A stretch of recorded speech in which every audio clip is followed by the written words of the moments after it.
I don't think an opinion from either one of us is qualified here. Do you? No, I don't worth think much. so at all. When he started Disneyland, I thought, how can he, this is something that nobody's ever done, and how can, there's no pattern to follow. How can he do it? Yeah. But somehow he had, and all within his own organization, you see, he pulled this all together, and they went out and got good people, but how did they know how to do that without any experience? That's a question that's asked a lot and was asked of us on the plane. Where does your company find these people that can do these wonderful things so well that have never been done before? Maybe you can tell us that. Where do you all come from? It is true. Generations come up and they, Well, I can answer for this group of people pretty well. We're here because, well, I knew I was going to do this when I was 5 years old. There was no question in my mind. But, and I think Steve and Tom all share the same view. And you'll find that if you look around the company, most of the people who work on our projects would tell you they wouldn't want to work anywhere else. And I guarantee you, once somebody does work on one of these, there's no place else to go. You can't, you know, how do you top up? There's no way to do that. well, that's a wonderful thing, you know. Yeah, Gives you great security to know this, you know.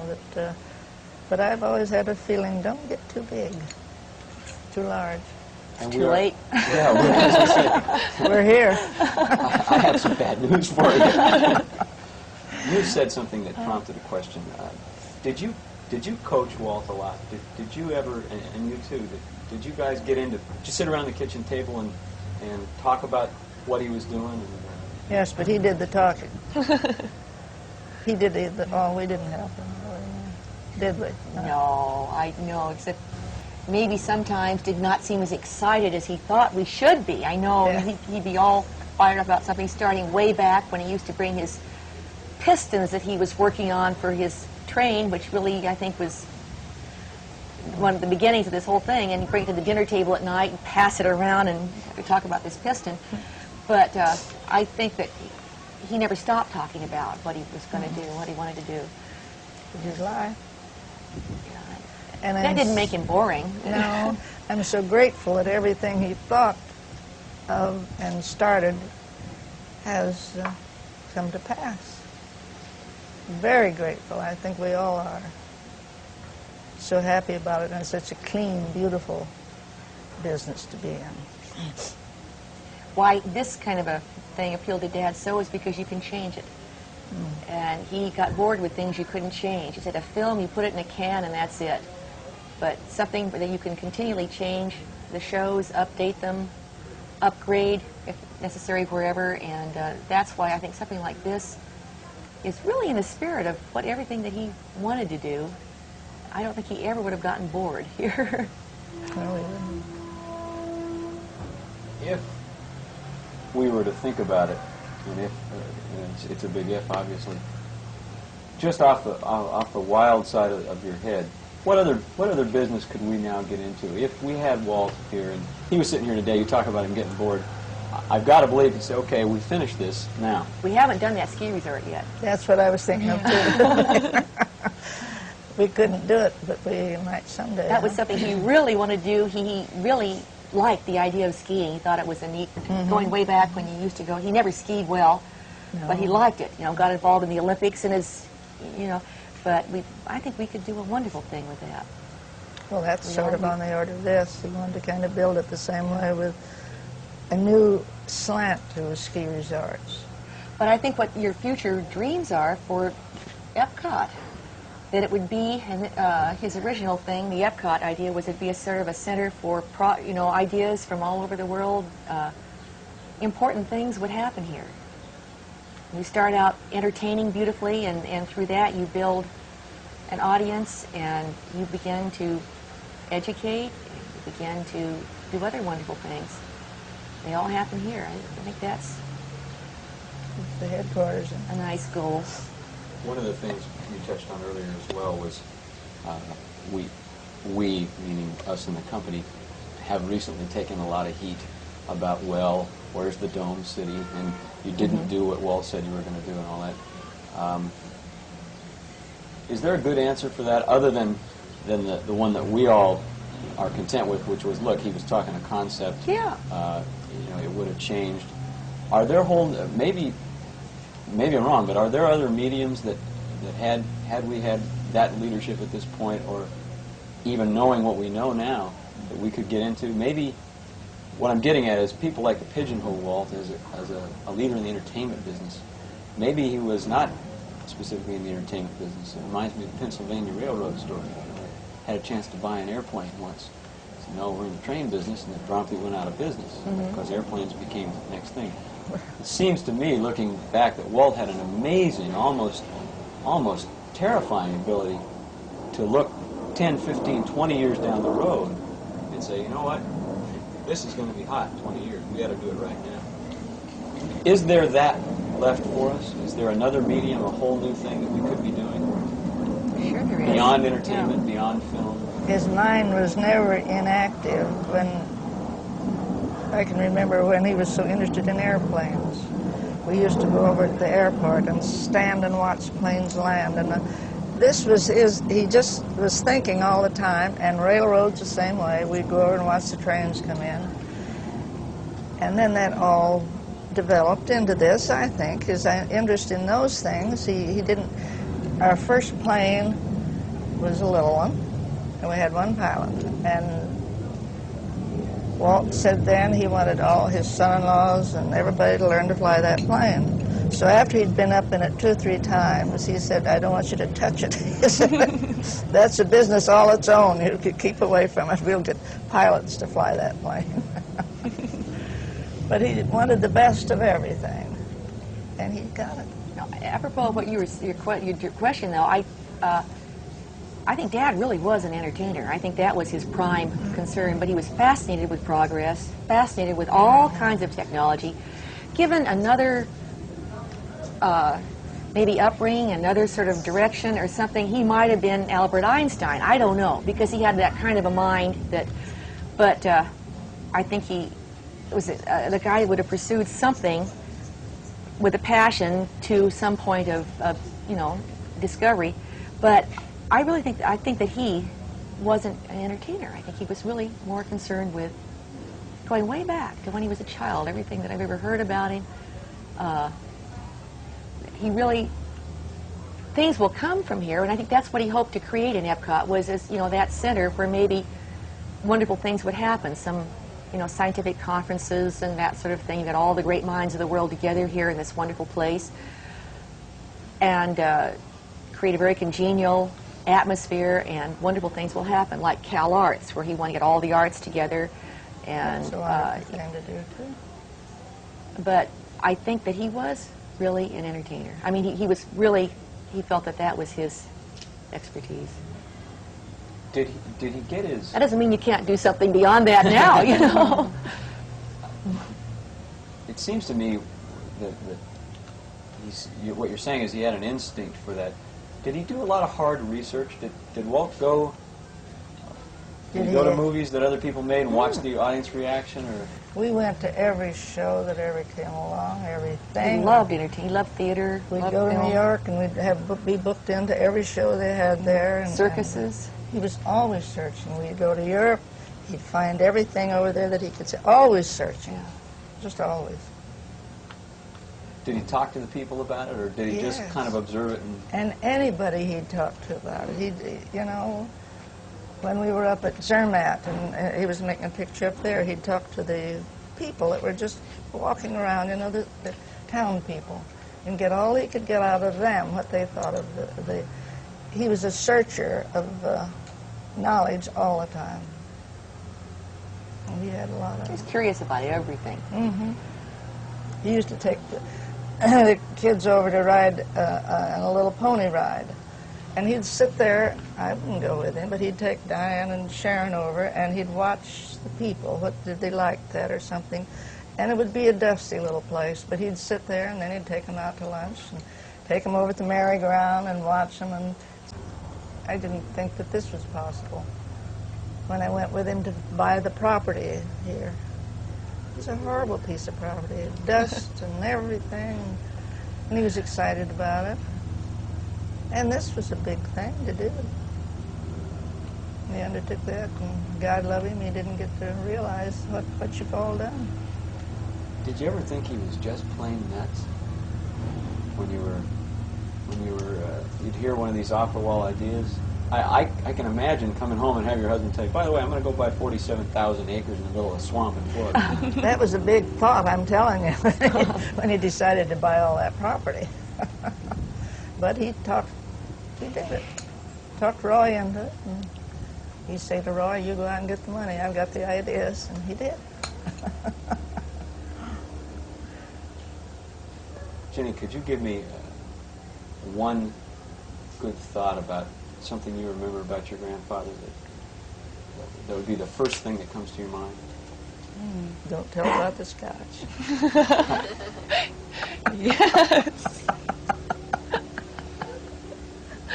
They used to drink scotch and give me ice cubes. And now I'm addicted to this stuff. No, I shouldn't say that. No, that's what I was saying.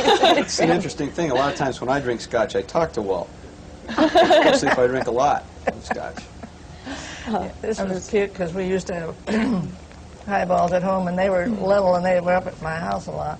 And we'd have crushed ice, and then we'd put cherries and pieces of slices of orange. And these little mouths would come up for a bite of ice. And we had a little spoon, both I of you and left them there in all good confidence. And Diane's oldest son, when he was growing up, he said, you know, when I get big, I'm going to drink scotch. I said, what's that stuff Granny drinks? I'm going to drink it all the time when I grow up. Ladies, do you have any final thoughts you might want to leave us with, either about Epcot Center or about Walt? Anything on your mind? It's all This is here. your chance to say the Just one all thing here. you've always wanted to say to however many people you'd like to say it to. No, it's just, it's all just here. It's all wonderful, just beautiful. I can't think of anything beyond this. I don't think you can either, can you? I can't think beyond this, but I just, as I said, Within this. Yeah. What makes it so wonderful? It's beautiful, and it's so beautifully done, and it's. I mean, this is where we're sitting is a beautiful little piece of London. You know, a little park, and It is just exquisite and detail. all of the buildings, But it's- everything is done without so the effortlessly. people, the wonderful people that are part of this. That spirit. Just don't change. It wouldn't be nearly what it is. It would be empty. Just what we're looking at now back here, all going through there and enjoying it. The personality is of the place is But you know, the important. quality of what they've done is so wonderful. I mean, all of this, for instance, as I see all the things in the buildings, nothing is done cheap. It's done No, well. it's not. I mean, it isn't that the quality is there, and they've made the quality be there. The rest of you have. Well, thanks very much. I really appreciate you talking to us. Thank you. We'll let you look. It's at the nothing that tape. we're terribly accomplished at. I must confess. You've done very, very well. We think we could quit. I think you could quit right now. We've had enough. I think we- I mean, in the whole thing. Now I can put my glasses on. Yes, please. Well, I don't think we'll quit if that's okay with you. Some of us need a job for one thing. Well, just keep developing what you have here, and that's going to be a job. Yes, it is.